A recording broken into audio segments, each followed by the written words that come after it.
Okay. So, here's a warm-up. Hello again, Val. Hello, Val. Okay. V Mo. So, solve A times B is equal to C times D. A times B is equal to C times D. Divide Solve by it D. for C. Simple, yes? Yes. All right, here's a challenge I got. 0.5 equals the sine of theta.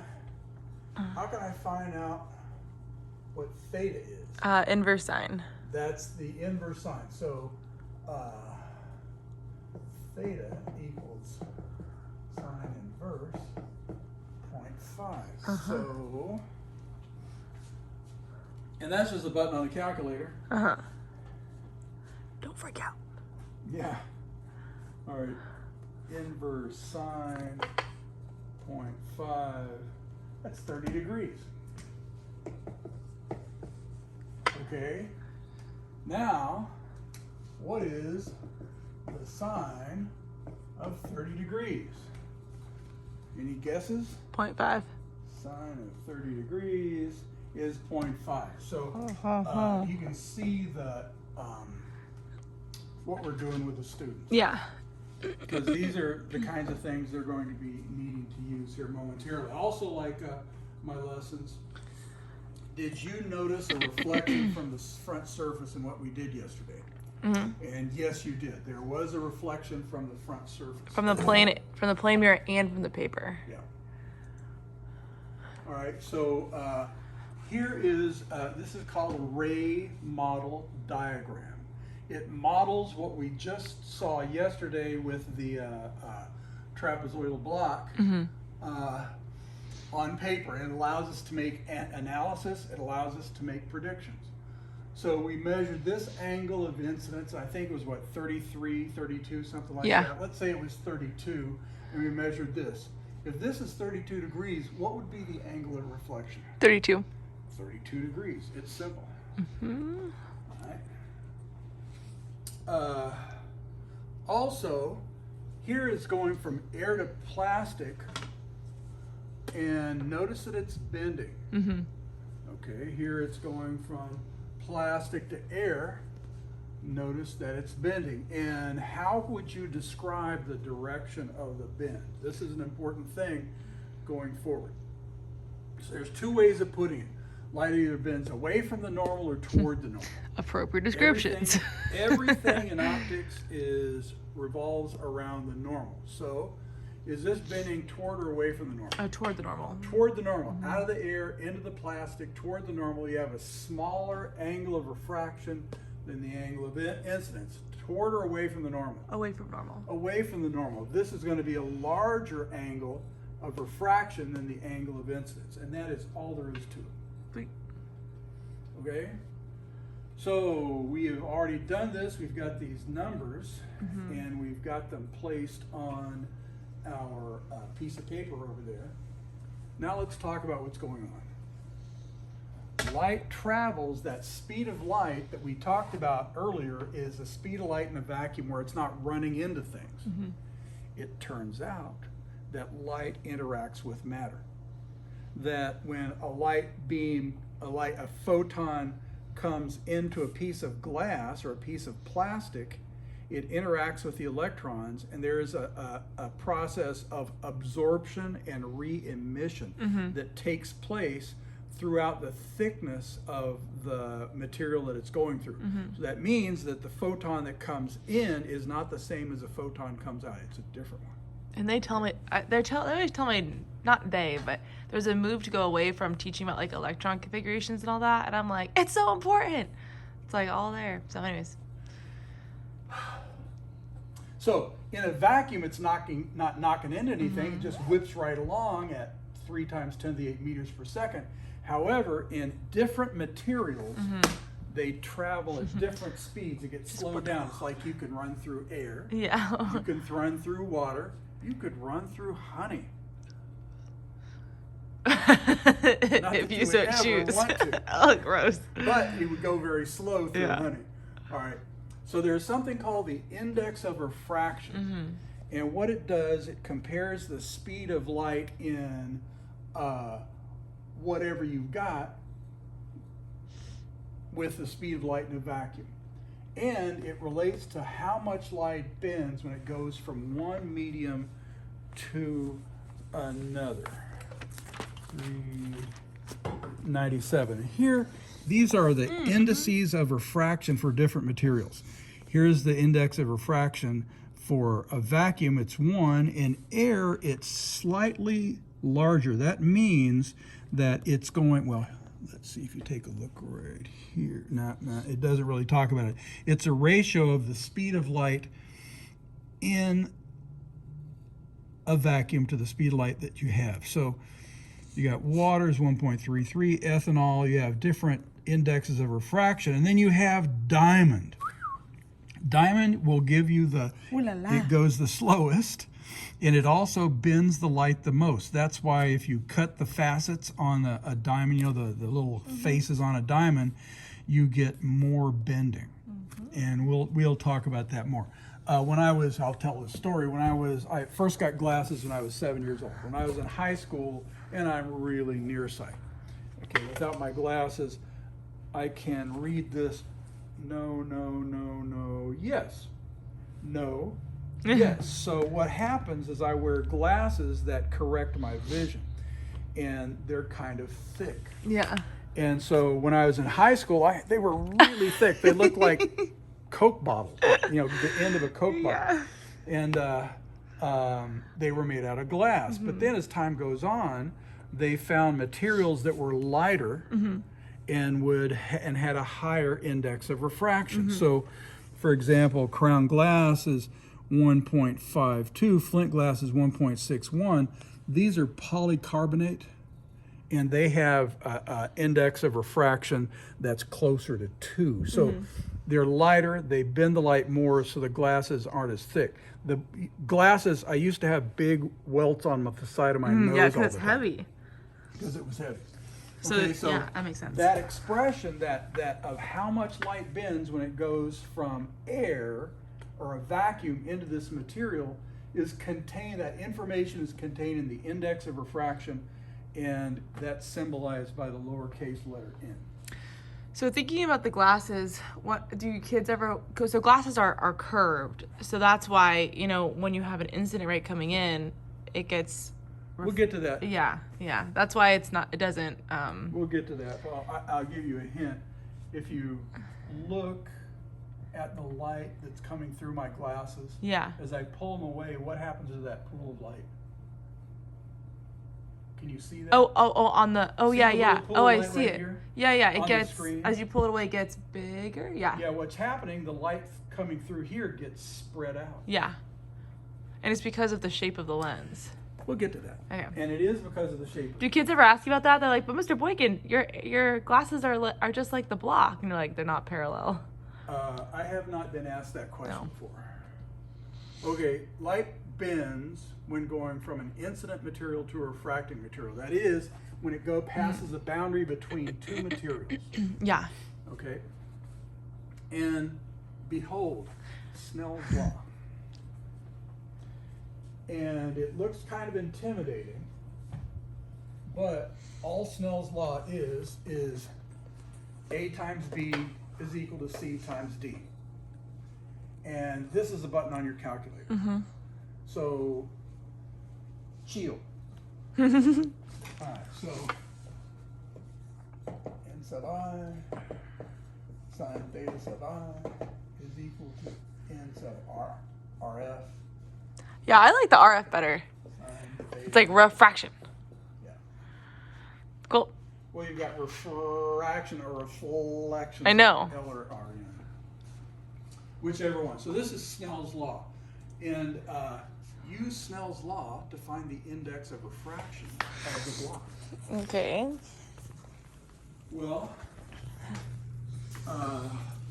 let's use the incident ray. Let's bring this over here.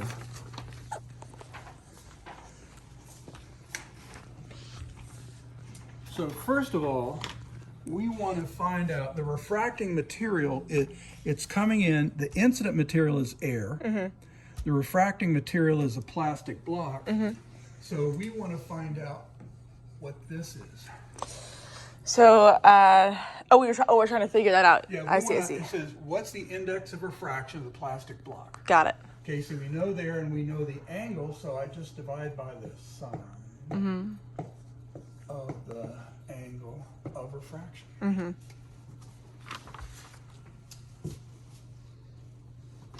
Okay? So this is 1.0003 times the sine of incidence, which is 32 degrees. 32 degrees.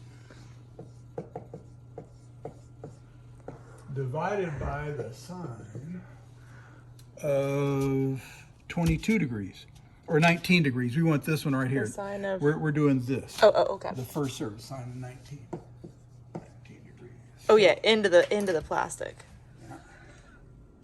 So 1.3, God, I still do that. Sine of 32 parentheses, divided by the sine of 19.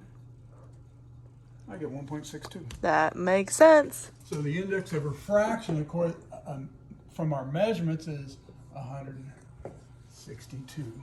Or 1.62. It's a dimensionless quantity. It's a ratio of the velocity to the velocity. The units cancel. So that's the index of refraction of our plastic block. Now, is that the actual index of refraction? Give or How take. reliable is our data? Okay, you always have to bear that in mind. Okay? Okay. All right, so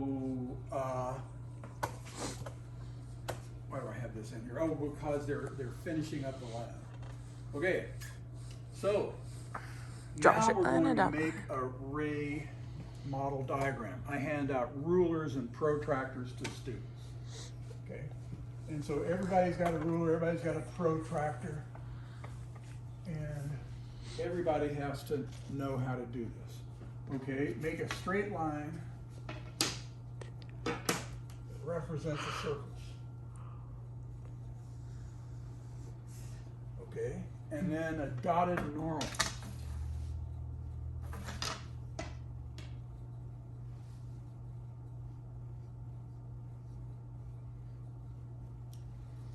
Okay?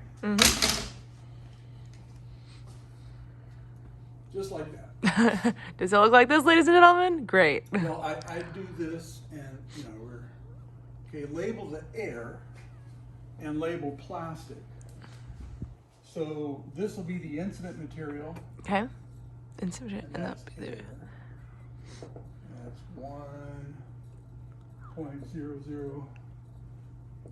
1.0003, and then the refracting material is plastic, and that's 1.50, which is actually what the index of refraction of that block was. Not bad. We're close. Not really very good. Yeah, we're within 10%, I think. So now draw and label an instant ray at 43 degrees. All angles are measured from the normal. So take your protractor and put it on the normal. Do not put your protractor on the surface. Put your protractor on the normal. Find 43 degrees. 10, 20, 30, 43 degrees, and draw and label the instant ray.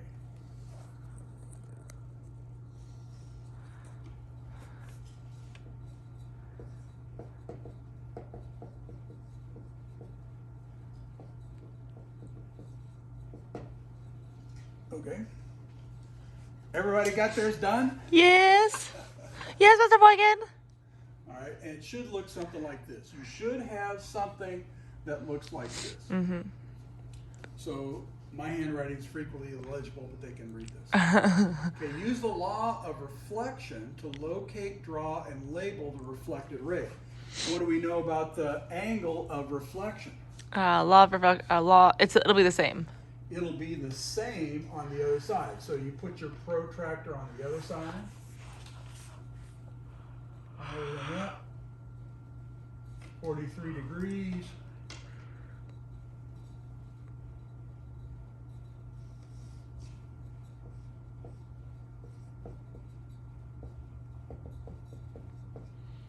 All right. That means they're equal, right? When you do two lines like that. Oh, it means it's different. Oh, different. See, this is one angle. This Oh. is a different angle. It's easy to Yeah. draw one arc that's the same. That's right. Okay. Okay. Now, use Snell's law to find the angle of refraction. Okay, Snell's law. I'm just going to write it over here. N sub I sine theta sub I is equal to N sub RF sine theta sub RF. And now we want to find the angle of refraction. We want to draw our refracted ray in there. So what do we have to do? We have to divide by that guy. this. And that'll give us the sine of the angle, but we don't want the sine of the angle, we want the angle. So we gotta take the inverse. That's right. So, and what I would do is I'd actually go through the process with the students. Yeah. So what we've got is theta RF equals sine inverse the 1.0003, that's the incident materials index of refraction, Times the sine of 43. sine of 43 degrees divided by the incident material, which is, or the refracting material is 1.50. Okay, I'm going to tell you, the biggest mistake that gets made 50% of the time is they switch these. And they put them in the thing. And so rather than do it this way, I would solve for all the variables Yeah. before I put the numbers in, and then which is which. Got Oh wait. So sorry. So for the kids, you So figure out what the sine of theta is before first. I put the numbers in, I just divide by NRF, Oh yeah. and then inverse sine. I do it all over here with the symbols, so they can see how to put them in. But Yeah. you know, Yeah. out of respect for you. Yeah.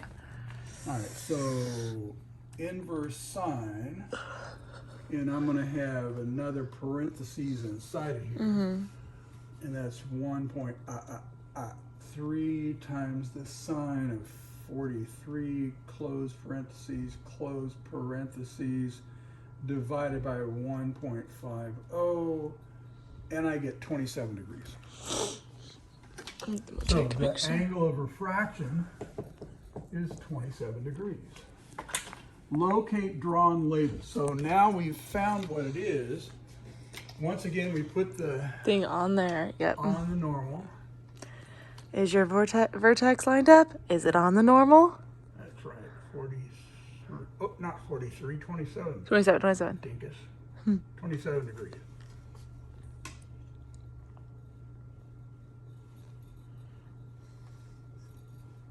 Okay, so this is theta RF, and that's 27 degrees, and this is the refracted rate. And this is the Reflected. So what have I done? I located the angle.